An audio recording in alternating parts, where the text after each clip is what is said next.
مزید یہ کہ چھوٹے شہروں اور دیہی علاقوں میں FBR کے محدود موجودگی کے پیش نظر فیڈرل ایکسائز ڈیوٹی کے تحت انفورسمنٹ کے اختیار مخصوص صوبائی افسران کو باقاعدہ SOPs کے تحت تفویض کیے جا رہے ہیں تاکہ بالخصوص بغیر ڈیوٹی ادا شدہ تمباکو کی سمگلنگ پر مؤثر طریقے سے قابو پایا جا سکے۔ ان اقدامات سے ہمارا مقصد ایسا جدید، منصفانہ اور مؤثر ٹیکس نظام تشکیل دینا ہے جو ترقیاتی اہداف کے حصول میں معاون ثابت ہو اور ٹیکس قوانین کی پاسداری کرنے والوں پر کوئی ناروا بوجھ نہ ڈالے۔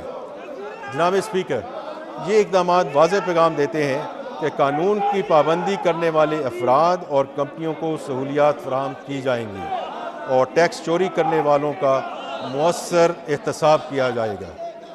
کسٹمز اصلاحات، میں اس معزز ایوان کو یہ یقین دلاتا ہوں کہ یہ اصلاحات کسٹمز کے شعبے میں بھی متعارف کرائی جا رہی ہیں۔ جس بصیرت اور سوچ کے تحت ٹیکس نظام کو جدید بنایا جا رہا ہے، اسی بصیرت کے تحت بارڈر انفورسمنٹ، تجارت میں آسانی اور ٹیرف پالیسی کو بھی از سر نو ترتیب دیا جا رہا ہے، جس کا میں پہلے ذکر کر چکا ہوں۔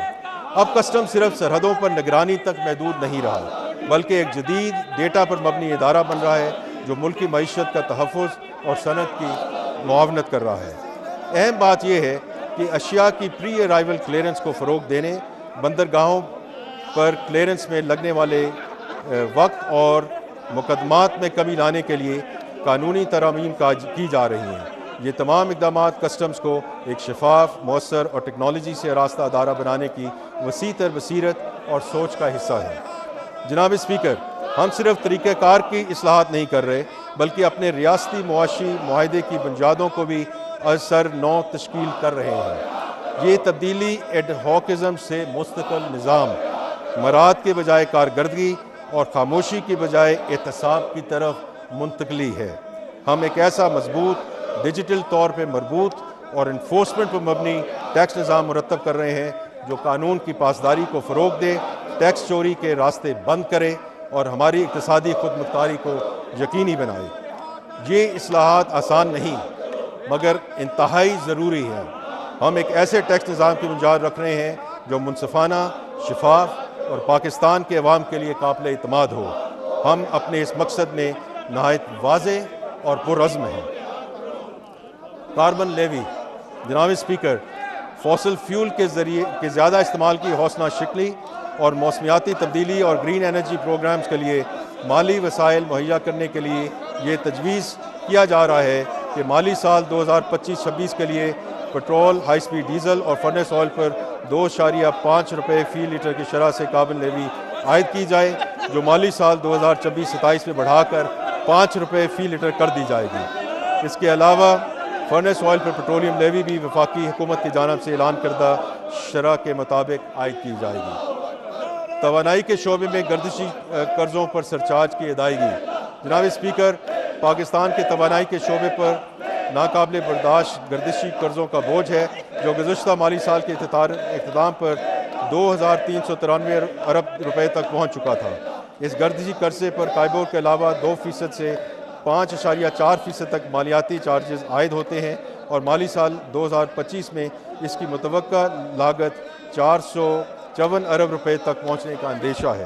وفاقی حکومت کا ارادہ ہے کہ موجودہ مہنگی قرضوں کی ری فنانسنگ سستے اور شریعت کے مطابق بینک فنانسنگ کے ذریعے کی جائے اور اس طرح موجودہ قرض کی ادائیگی کے لیے ڈیٹ سروسنگ سرچارج کو صرف منافع یا مارک اپ کے لیے نہیں بلکہ اصل قرض کی ادائیگی کے لیے بھی استعمال کیا جائے۔ اس منصوبے کو عملی جامہ پہنانے کے لیے نیپرا ایکٹ میں ایک ترمیم تجویز کی جا رہی ہے جس سے وفاقی حکومت کو DSS پر 10% سرچارج ادا کرنے کی پابندی کو کیس ٹو کیس بنیاد پر مخصوص مدت اور مقصد کے لیے بڑھانے کا اختیار حاصل ہو جائے گا۔ جناب اسپیکر، 2 اور 3 پہیوں والی الیکٹرک گاڑیوں کے استعمال کو فروغ دینے کے لیے حکومت پاکستان نے نئی انرجی وہیکل پالیسی تیار کی ہے۔ اس پالیسی کا مقصد پیٹرول اور ڈیزل پر چلنے والی گاڑیوں کے بجائے الیکٹرک گاڑیوں کو ترجیح دینا ہے تاکہ ہم ماحول کو آلودگی سے بچایا جا سکے۔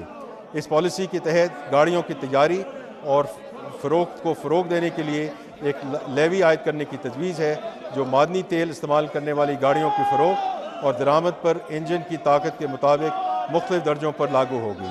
یہ پالیسی نہ صرف پاکستان میں ماحولیاتی آلودگی کو کم کرنے میں مددگار ثابت ہوگی بلکہ ہمارے معدنی تیل کی درآمد پر انحصار کو بھی کم کرے گی۔ جناب اسپیکر، اب میں ریلیف اقدامات کی طرف آتا ہوں۔ تنخواہ دار طبقے کے لیے ٹیکس میں کمی کے ساتھ ساتھ حکومت نے اپنی مالی مشکلات کے باوجود سرکاری ملازمین کے لیے ریلیف اقدامات کا فیصلہ کیا ہے، جن کی تفصیل یہ ہے۔ وفاقی حکومت کے تمام ملازمین گریڈ 1 تا 22 کی تنخواہ میں 10% اضافہ تجویز کیا۔ ریٹائرڈ ملازمین کی پینشن میں 7% اضافے کی تجویز ہے۔ معذور ملازمین کے لیے خصوصی کنوینس الاؤنس کو ماہانہ 4,000 سے بڑھا کر 6,000 کر دیا جائے گا۔ آئین پاکستان میں مساوی حقوق سے متعلق دی گئی شق پر عمل درآمد کرتے ہوئے تنخواہوں میں موجودہ تفاوت کو ختم کیا جا رہا ہے۔ اہل ملازمین کو 30% کی شرح سے ڈسپیرٹی ریڈکشن الاؤنس دینے کی تجویز ہے۔ ملک میں سیکیورٹی کی صورتحال خطرات سے دوچار ہے اور مسلح افواج نے سرحدوں کے تحفظ کے لیے قابل تحسین خدمات انجام دی ہیں۔ ان خدمات کے اعتراف میں مسلح افواج کے افسران اور سولجر JCOs کے لیے اسپیشل ریلیف الاؤنس دینے کی تجویز ہے۔ یہ اخراجات مالی سال 25-26 کے لیے دفاعی بجٹ سے پورے کیے جائیں گے انشاءاللہ۔ جناب اسپیکر، آخر میں وزیر اعظم، نائب وزیر اعظم، کابینہ کے معزز اراکین، حکومتی اتحادی جماعتوں اور پارلیمنٹ کے دونوں ایوانوں کے قابل احترام اراکین کا تہہ دل سے شکریہ ادا کرتا ہوں، جنہوں نے مسلسل تعاون، رہنمائی اور اعتماد سے ہمیں قومی ترقی کے اس مشکل مگر ضروری سفر پر گامزن کیا۔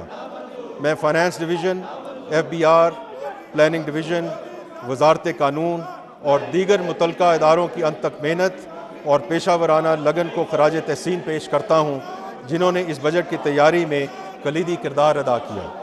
یہ بجٹ محض ایک مالیاتی دستاویز نہیں بلکہ ہماری قومی ترجیحات، اجتماعی ویژن اور عوام سے کیے گئے وعدوں کا آئینہ دار ہے۔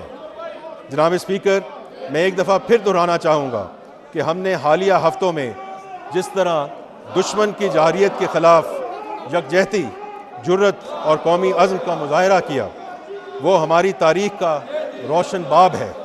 اسی جذبے کو بروئے کار لاتے ہوئے ہم نے معاشی استحکام، اصلاحات اور پائیدار ترقی کی راہ اپنائی ہے۔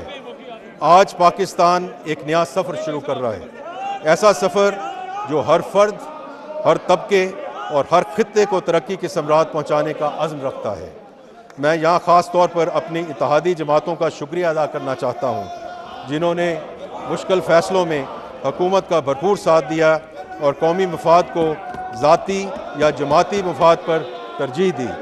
یہی وہ رویہ ہے جو قوموں کو مضبوط بناتا ہے اور یہی وہ اتحاد ہے جو پاکستان کو ترقی اور خوشحالی کی منزل تک لے کر جائے گا انشاءاللہ۔ ہم جانتے ہیں کہ معاشی اصلاحات صرف اعداد و شمار کا کھیل نہیں بلکہ قومی ہم آہنگی، اتفاق رائے اور مسلسل محنت کا تقاضا کرتی ہیں۔ میں آج اس معزز ایوان سے، خاص طور پہ حزب اختلاف کے معزز اراکین سے یہ گزارش کرتا ہوں کہ وہ اس قومی مقصد میں ہمارا ساتھ دیں۔ آئیں ہم سب مل کر پاکستان کے روشن مستقبل کی بنیاد